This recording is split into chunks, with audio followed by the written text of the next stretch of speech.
Has Steppin with Marcus J. Just wanted to play that. I know I've been having some fun with that in the fam the last couple of weeks or so. Obviously, it's old. It's something that came out earlier this year. We're going to do a missing and or exploited child, and then I want to kind of let you guys know why I played that, aside from every time I see it, I laugh my ass off. But there's a reason why I played it. This missing and or exploited child this week is a Kevin Laurel Hamilton. Kevin Laurel Hamilton is missing from Alexandria, Virginia. He's a black male, medium complexion, stands 5'5", 132 pounds, black male, short brown hair, doesn't wear any glasses, any contacts or anything. He's been missing since September 24th, 2012. His date of birth is tomorrow. He's going to be 16 years old tomorrow.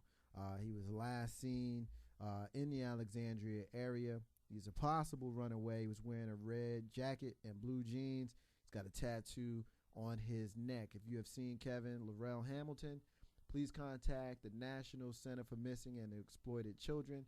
Hit them on their website, missingkids.com, or contact them by phone at 1-800-THE-LOST, 1-800-843-5678. Please bring Kevin Laurel Hamilton home to his family. Ain't no half stepping with Marcus J. Get down with us tonight on New Year's Eve. You listening to us while you getting dressed, getting ready, getting your makeup done, putting your wig on, doing all that kind of stuff, tightening up the weave, doing your nails, or just giving your homeboy a haircut. Give us a call. Be down with us. 804-447-0601. We're in the entertainment, socially conscious hour. Now, the reason why I played that last clip, I've been having fun with it with my family, and everybody who has seen it has gotten their own laugh out of it. We got this thing in our community where it seems like whenever there's some sort of incident where you need to interview someone, they always seem to go to the person who's the least articulate, who is very possibly going to embarrass folks. Now, I'm not in another culture. I'm in the black culture. I'm black. I'm a black person. So I can't speak for any other culture. What I can speak for is us. And we take that kind of stuff to heart. When we see, someone that looks like us on television, that doesn't sound all that good, you feel kind of embarrassed. I don't know if white folk go through that. I would guess they probably don't. I don't know if Latinos or Asians, but black folk, when we see somebody go, Jesus, fire, it's funny. I mean, I'm not even going to trip because I've been laughing. It's funny, but that's something that ends up happening. Now, we started off by laughing at this lady, but you know what she done? She done went and turned that into a hustle, y'all. I saw her on an interview, and it's too long, so I'm not gonna play it. But I saw her in an interview where she got an agent. She got people doing remixes to that little piece, and we played one of the many that's out there. There's a reality TV show called Cheaters that she's now going to be hosting. She does public appearances a la Frankie, Neffy, and Keisha Cole's mom. She kind of stepped into that role that they used to have. And in the interview, she said that before all of this, and it was a fire in the building. She wasn't somebody who was looking to get famous, but, she was a babysitter. And she was a carpooler. That was what she did. And now she about to get her money. So I ain't mad at her one bit. They was trying to make fun of her. Now she about to get paid, Grizz. I don't know if you've seen it, and then that's a perfect opportunity, of course, to introduce our friend, our partner, our brother, Jay Grizzy Green is joining us. And so I'm going to come to him first. I don't know if you've seen that clip prior to me playing it just now here in the studio. But you ain't had time to watch it. You ain't got time to watch it. But what you think about that, man? I mean, first, Happy New Year's to you, Marcus J, and the Ain't No Half Steppin' crew. Thank you, brother. I love coming here. But I saw this clip, strangely enough, this week for the first time on a best of bloopers of 2012, news bloopers, and I would say 80% of the news bloopers, we were the ones being interviewed. So after I got past the humor of ain't nobody got time for that, then the reality of it sat on me. She was being as real as she could possibly be, but then there's a certain how can I say, presentation. She had the do-rag on. She just looked like she just finished coming out the field somewhere. Right. You know what I'm saying? And I don't know if newscasters, when they're on location, are they seeking? I'm sure they are, because, I mean, you know, in the media, everything sells. And, of course, if you're just a bystander, you want to be on the news or you want to be on television. So, of course, they're going to be excited to get on that. So, you know, I thought out of probably all the people in that neighborhood that the newscaster, you know, the interviewer could have grabbed, they grabbed her.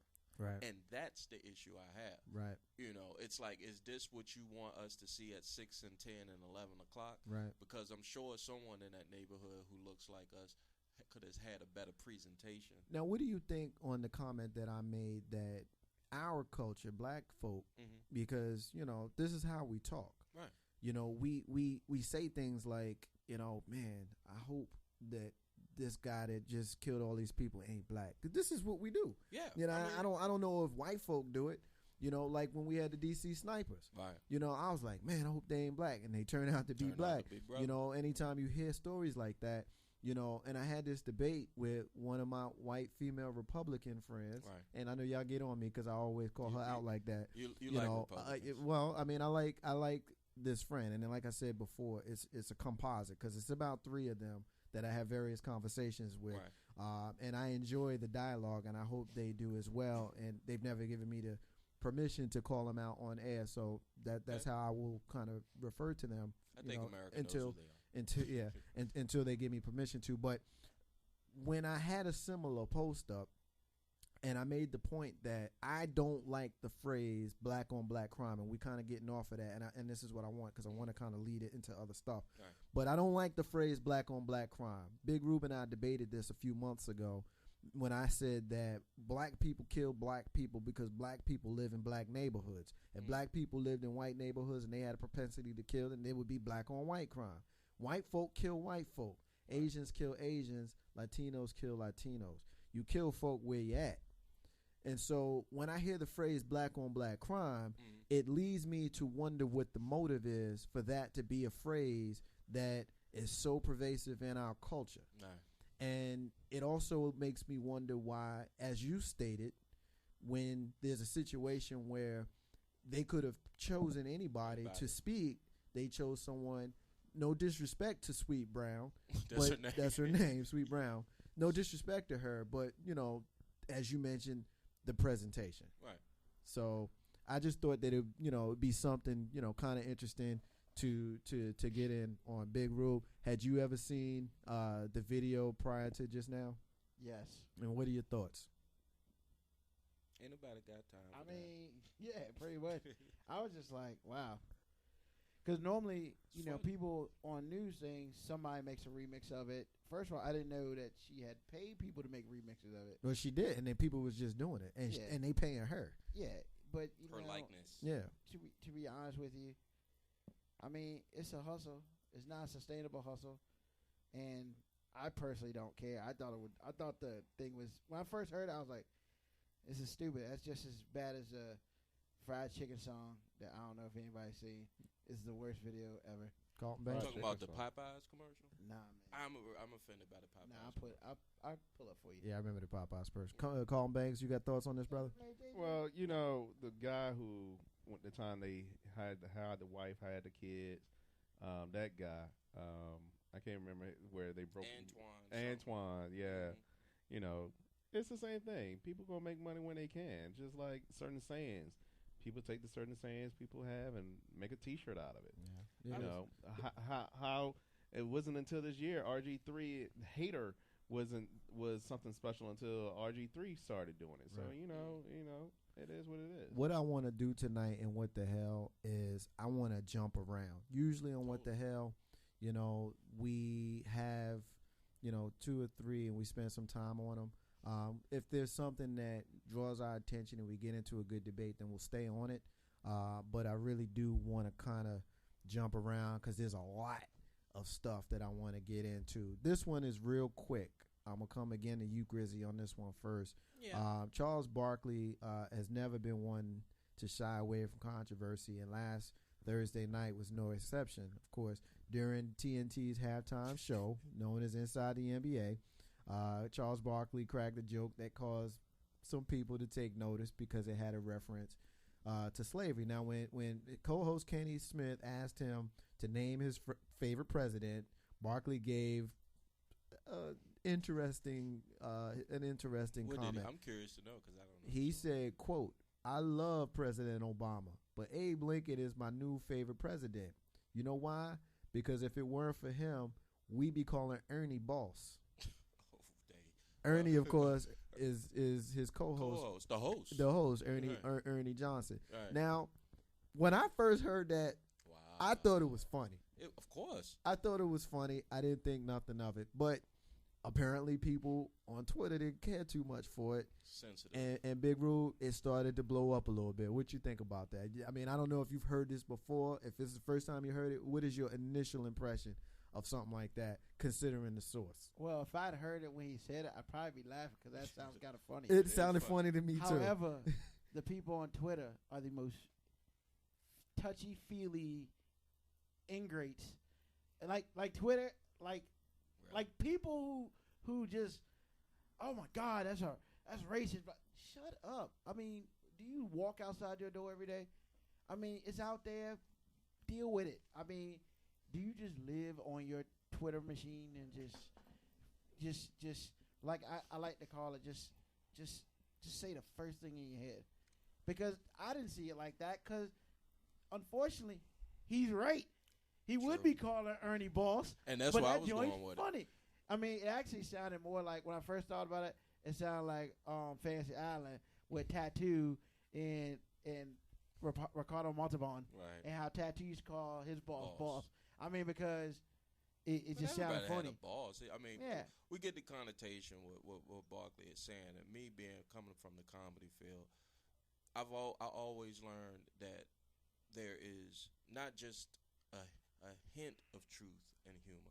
There's a lot of truth in humor, and so you could try to look into the heart of Charles Barkley and say, well, maybe he's trying to open up old wounds, but no, he really meant what he said. Barkley's not one to bite his tongue, and he wasn't lying. So if you can't laugh at it, I think laughter gives you the ability to disrobe the venom in certain things. So if you can laugh at it and then look back and say, well, does he have a point? Or ask yourself that question, or somebody on Twitter that has, a reply to him or retweet, does he have a point? If they don't have nothing else to say, then you can say, shut the hell up. I mean, I've always been one to not be afraid to look race right in the face and say whatever the hell I want to say. Right. And as long as it's not blatantly, directly offensive to someone, I don't really have a problem with it. Now, if Ernie's offended, then, maybe Chuck needs to pull him to the side and have a conversation with him. So here's a side point to that. Why should Ernie be offended? Well, here's the thing, though. There's a lot of times where folks will say something to us culturally unacceptable, but they may not be in the culture that we're in, Right. so they may not realize that what they just said was out of line. And even if Ernie was offended, what would he do? He can't be. Well, Charles I mean, Barkley. he It can. ain't about But that. but See, but see, anytime, you take it to another level but- that it doesn't even need but to be anytime, about. yeah, true. But anytime somebody, like, I give you for example, like when someone that's not black says, "I got a lot of black friends," you already telling me that you separating. Right. So, it's one of those things where they wouldn't say that to your face if they knew it offended you. So Chuck probably didn't realize something like that could potentially be offensive to someone like Ernie. And I'm not saying it was. I don't know. I'm throwing the what ifs. Yeah, I'm saying it what if. Carlton, you were saying that, it doesn't have to be that way. Well, if you take it, play it out. Jay took it to a point of being able to beat somebody up. Man, No, but if you play but out that's the how, point. that's what you said, though. That's right, what you if said. For me, if you play out the point, you put a what if in that situation. Let's say that Ernie Johnson was offended. Okay, you're offended by it, and you had the right to be offended by it, but what are you going to do about it? Not saying physically or anything like that. You could just, put out a statement and had a man fired for saying something? Man, if Ernie was offended, that's a him problem. Exactly. I say the same thing. Because first of all, ain't nobody got time for that. Yeah, number one, and Right. then number two. It's a great saying. I mean, if anybody obviously clearly is possibly not racist, I'm pretty sure it's Charles Barkley because his wife is a slight on the Caucasian side. And he grew up in yeah. Alabama. Yeah, he grew up in Alabama. If he is racist, he got a great reason to be racist, but he not. Unless, this is just a weird relationship and I don't know nothing about their relationship. Right. But, I mean, it's funny. You sensitive piece of garbage people out there. Right. Yeah. Stay sensitive to yourself. Ain't no how stepping with Marcus J. We'll move on to another story. I want to tell a quick story that leads me into the story that I want to get from the panel. When we were talking about football earlier, Big Rube, and I did mention it, Big Rube and I actually had an opportunity to watch the game together along with Jay Grizzy. Yeah. 3 of us together went. And during halftime, they were playing a song, and Grizzy's laughing because he remembers what my reaction was to the song. The rapper in the song came out and said that he wants all these B's and all of these H's. And at that very moment, the women that were in this club, and they were 20s and 30s. Bar. It was a bar. It wasn't a club. It was a bar. 20s and 30s, I would guess. Probably, I would say the median age, Grizz, 28. See, we were on the same page. We're saying, Ruben, you agree? Yeah. They grown. Median age was 28. They grown. When this dude started with those, I want this B and I want this H and all of this, them girls got out of the chair Smacked their lips. And they was shaking their hind parts like they loved that joint. Yep. That was their song. It was the beat, though. It was the beat. Yeah, I understand that it could be the beat, but here's the thing. Here's the thing. If I walked up to one of those women outside of that setting and said, "Hey B" or "Hey H, I want you," what do you think she would do or say? Bleep bleep bleep bleep. Oh, get the neck. The neck will get twisted. She would read you to ride that. So my question is, and right, obviously, if you meet someone with disrespect, then you'll get met with disrespect. So my question is, why is it acceptable to be disrespected in that type of environment versus in a personal environment? Now, I wanted to tell that story because it leads me to my next one. All My Baby Mama's Drama. It's a new TV show on Oxygen. Shorty Low. Shorty Low is Oxygen ran by Oprah. Right? Well, it was founded. It was founded by her. It's not run by her. It was founded by her. She has her own network. Oh, that's Oxygen. Right. Okay. I stand corrected. No, you're not wrong though. It was founded by Oprah in 2000, and it has since been sold twice. Okay. So as far as I understand, Viacom owns it now. I think Viacom owns it now, and she doesn't have anything to do with it. But anyway, let me get the story out, and we can talk about it. Basically, this fella named Shorty Low, I think he's a rapper or whatever. Yes. He's got 10 mothers of his children and 11 children, and he's got his girlfriend. He's like our age, in our general age group. His girlfriend's like 19. He's got a bunch of mothers for his children. And apparently Oxygen, I don't like the phrase baby mama. I don't like that. Apparently Oxygen has decided to pay off his child support for all of those children in the show. And I'm guessing they get a salary along with the child support being paid. Now, change.org has approximately 2,000 or so signatures to try to get Oxygen to not air this series. So Big Rube, I'm going to start with you first. And I'm going to reserve my comment for last. Jump in. What's your thoughts, bro? I mean, I'm sorry, and I'm going to be on the minority in this. If you can show that stupid show, Honey Boo Boo, you can show this. Because, I mean, to me, Honey Boo Boo breaks more, not laws, but moral just codes. Yeah, more moral codes than Shorty Low could ever spell. And that's Shouty Low. Shouty Low, excuse me. Yeah. Because he got paper. Oh, I know. It's Shorty Low. I got paper. Yeah, but still, if we can look at that garbage, if we can look at toddlers and tiaras on TV, then a dude with 10 baby mamas, I'm kind of more interested in that than seeing the garbage, to see some little 3-year-old fat girl talk about how, mommy, what you got, sugar bear? That's what she is. She's like 3 or 5 years old or something. But she got to be 3. Sugar bear, blah. Man, I don't need to hear that crap. Well, do you listen to it? And then they make like 200,000 episodes. Do you listen to it? They still in the same house that they had. Are you watching the show? Here's what I was. No, I'm not watching the show. But if you're gonna, but you can't sit here. You can't sit here and watch that garbage first of all, most reality TV is garbage. How you know so much about it? I've seen one episode because you got to see it in order to understand how bad it is. Oh, well, no, you just don't watch it. I didn't. No, but then you have no comment on it. That's fine for you to not have a comment on it. But in order for you to talk negatively about something, you have to know what you're talking about. And unfortunately, I watched 15 minutes of this garbage, and I also watched 15 minutes of Tyler Sierra's. Both of them are terrible, and I feel bad for kids who are on it because for me, it's a detriment to children. And if they're gonna sit here talking about, well, we can't have the show elope, man, you need to take all other garbage off. Grizz? Well, here's my take on it. I did something one day where I actually sat down and watched my children as they watched SpongeBob on television. Not the content of SpongeBob, just to see the zombie-like state that they were in. Not just with SpongeBob per se, but anytime television is on, as the older I get, I'm starting to believe that the idiot box is really growing into its own. It's growing into that term in and of itself. I don't have a problem with, like Marcus J said in the article. I mean, somebody taking care of them babies. Somebody got to take care of them kids and the girlfriends of him but to me it's almost like reverse pimping. Like you're pimping your situation and you're pimping your children, you pimping the women that you knocked up to get for what? I mean, like, where is it deep down inside? And this is where it gets me personally. Not saying I'm not envious of Shorty Low or saying I want to be mad that I'm the mad rapper and I want some paper like he got paper or whatever. It's not that, because even if I have paper, you still measured by who you are as a man. Sometimes. No.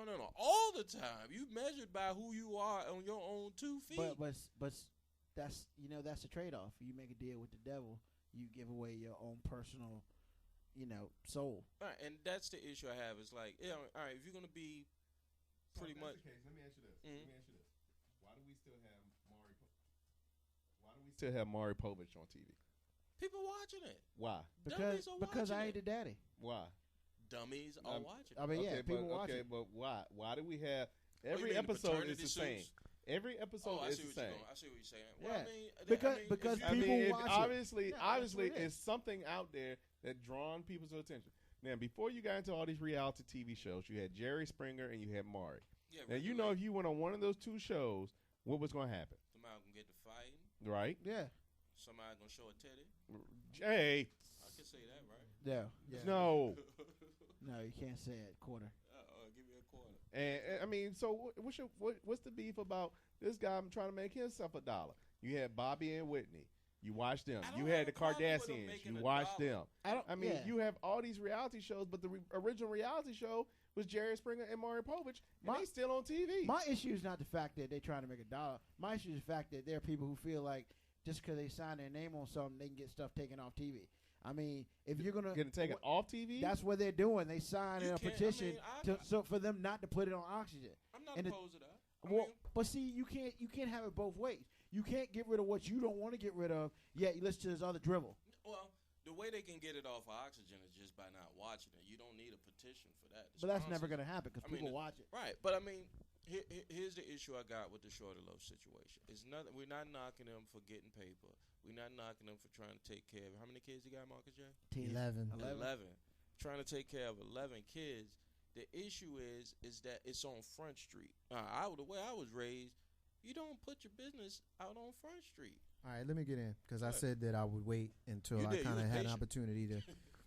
Here's my thing. I think that while we don't see this happen, I think that we should have a social responsibility to not propagate nonsense. And Big Rube alluded to Honey Boo Boo. I saw a story about her this morning. Her mother wants her to gain more weight so that it can add to the ratings. It's crazy. It's absolutely crazy. I'm not real concerned with that because it doesn't affect my community. You know what I mean? Like, people in my community are not affected by Honey Boo Boo. But people in my community, they're affected by Shorty Low. They're affected by Basketball Wives when they see these girls, cussing each other out, and people seeing that and thinking that that's how black girls act. People see this guy, Shorty Low, with all of these, children of, mothers of all of these children, and they think that that's how people are, and they put it on TV for worldwide consumption. That, to me, I have a problem with. Now, do I understand that it ain't going nowhere? Yeah, but the reason why it ain't going nowhere is because people eat it up. Some people are going to watch it. I've had people, since this story broke, tell me that I take stuff too serious. It's entertainment. Just go ahead and watch it, let it go. Now, in the interest of full disclosure, I was one of the biggest fans of Flavor of Love. I used to love that show. But towards the end, that was a big part of the reason why I watched it. But, thank you. But the reality of it is, towards the end of the run of that show, I started feeling different about it, because I'm like, you got all these beautiful, beautiful women of all colors and shapes that's going after this one dude. Regardless of what we think of Flavor Flav, you got all these girls going after one dude, and they spitting on each other and they cussing each other out. That show was basically the embryo of what has become Basketball Wives and the Housewives and Love and Hip Hop and all that kind of stuff. And so I made a conscious decision then that I wasn't watching that kind of stuff no more, because I don't want to be supporting what is basically, I'm not going to over exaggerate and say it's killing our community. I'm not going there. However, it certainly doesn't put a good spin on how we as a community view ourselves. It's no different than the minstrels to me, honestly. I'm like you. I can't watch it anymore. The only time I would watch a reality show is for eye candy. I can't watch it. It's stupid. It was good. It was cool the first, Basketball Wives, Housewives. It was cool the first season, second season. But just like Survivor came out 10 years ago. Something like that. 2000. I haven't watched Survivor after the first season. But that's a different type of reality TV that is more propagated, to the medial sense, the middle sense, than the Basketball Wives and the Honey Boo Boos are propagated more to the negative sense. We can call them the whole show. Yeah, I mean, reality shows do. I mean, you talk about Survivor. I watch Survivor. I've been watching since the second season in Australia. I like Survivor. I can't watch it. I mean, I like it. I like it. Once I know it's all staged, I can't get. Some of it is. Some of it is. But at all reality shows, I know a guy personally. Right. And I hope he's listening. In Jersey City, who is on the show with what's the rapper guys that used to be in the Diplomats? Jim Jones. He's on that show. Love and Hip Hop. Is that the show that is? Yeah. The spinoff. There was a spinoff. Love and Hip Hop New York. Regardless, I know a guy that's on the show, and I know through having conversations with people and all that kind of stuff that a large part of it is scripted. Right. It may not be scripted word for word verbatim, but they will script situations. Yeah. And you kind of navigate through that, so that's kind of one thing. But I just can't get past, putting on television people screaming at each other and cussing each other out and all of that kind of stuff. For what? There's one thing if it's competition, if it's Survivor, and I hope I'm not sounding like a hypocrite here, but it's Survivor, or it's American Idol, or it's The Voice. Stuff like that, Dancing with the Stars, stuff like that. A little bit of talent. You got, it's something like that involved. But if it's a reality show for the sole purpose of voyeurism and negativity, right, that's something that I got. They're taking the place of soap opera. We need to shut VH1 down.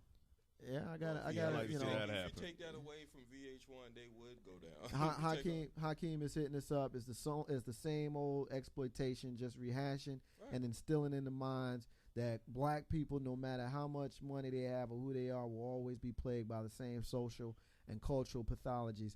I couldn't say it. I couldn't say it. Name one other than, I'm thinking, Cosby. That it wasn't even, think of a show that had African Americans in it, and it wasn't a comedy. It was a serious topical show that was not a sitcom. Lincoln Heights was on ABC Family. I love that show, and they canceled it abruptly. Like a half a season. They had their time, but the reason why they canceled that is because obviously the people who were watching it couldn't get down with the interracial relationship that was going on. I totally disagree with that. I disagree too. And the reason totally disagree. Where I'm going with this is that the reason those shows, or the reasons why we don't see more positive images on television, is that they don't want us. When I say they, and I hate using pronouns, but people in media, the conglomerates, they don't want us to see us in those lights. Well, there's some shows that get very little fanfare, and black people or minorities may be a star of those shows, but it's not pushed very hard, such as Person of Interest that has Taraji P. Henson, Criminal Minds that has Shamar Moore. Stuff like that is they don't push that hard with those. But you know what? Another show that me and Mark J was talking about last night that's really serious, Parenthood. That's got Joy Bryan in it. It might be one of the best shows on television. Parenthood is it. But